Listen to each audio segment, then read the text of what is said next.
Hey traders, so this is the post analysis for dollar yen, and this is how we'll be using the stage 3 methodology into this trade. So over here you realize that we have an order block created after an impulse move, right? And although this move didn't break out of structure, you can clearly see that this is an institutional move. So what do I mean by that? Notice how prices breaks this level. So can you imagine institutional traders selling into this again? Strong movement over here, right?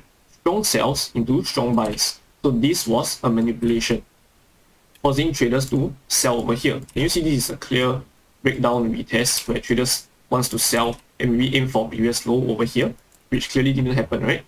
So as prices make its way down, there are more sellers coming in, and as a result, they use these orders to push prices higher. So this is an institutional shift, although it didn't break out of structure. And from here, we are looking to long, right? We are looking to buy, but where are we looking to buy?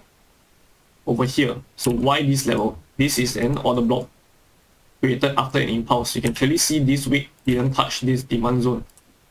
So as prices reach this level, you can clearly look for buys inside of here, right? And this is a trade on the 3 minutes time frame. So can you see the creation of liquidity when prices are approaching this zone?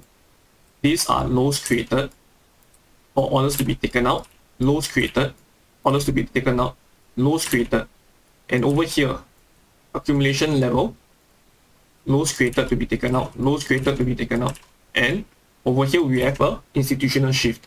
We have a strong breakout of this level, right?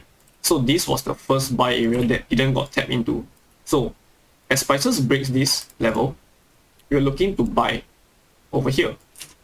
But prices didn't touch this level, it didn't mitigate this area over here, and instead it makes a secondary breakout, which broke out of this structure over here.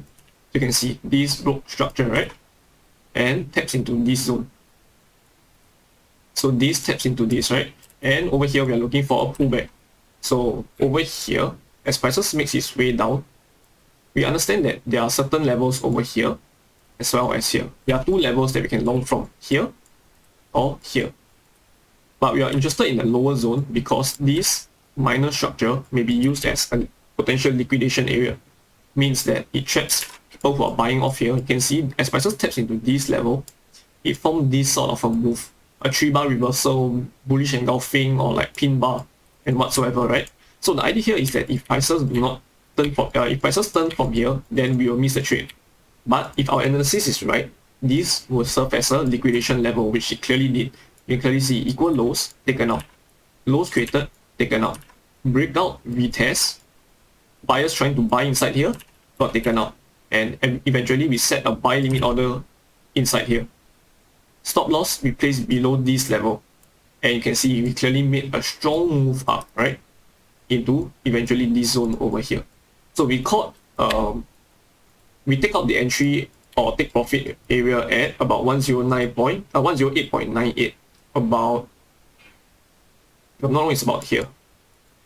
And that is because we were near the market closure timing and we don't want to manage our trade, right? And we're not going to hold trades overnight. And you can clearly see eventually prices tap into this 109 zone, which is our eventual take profit. And you can see over here, this is a round number resistance, right, at 109. So prices eventually touch the 109.004.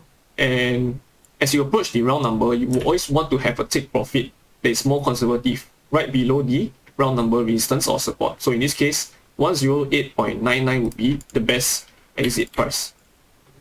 So let's go down to what happened here.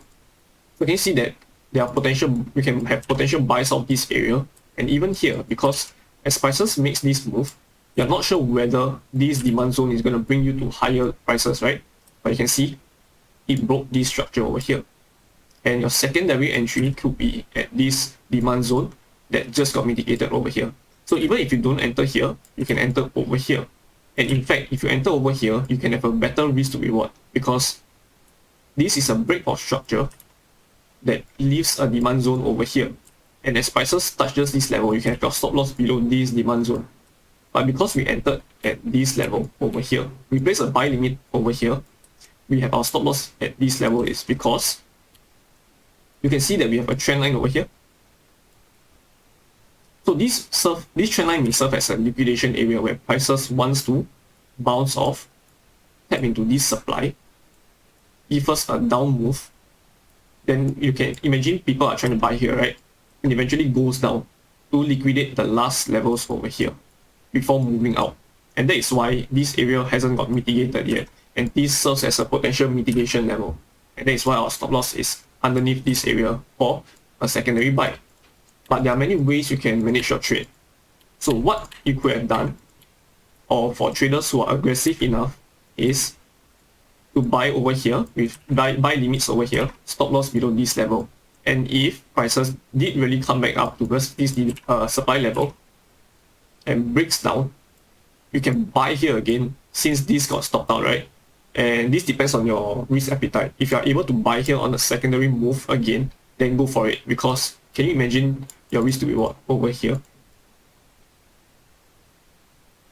Would definitely be at least 1:13, alright? And it requires a lot of our mental strength, and you have to understand that you are trading with the trend on the lower time frame, because this is a shift in structure, pullback,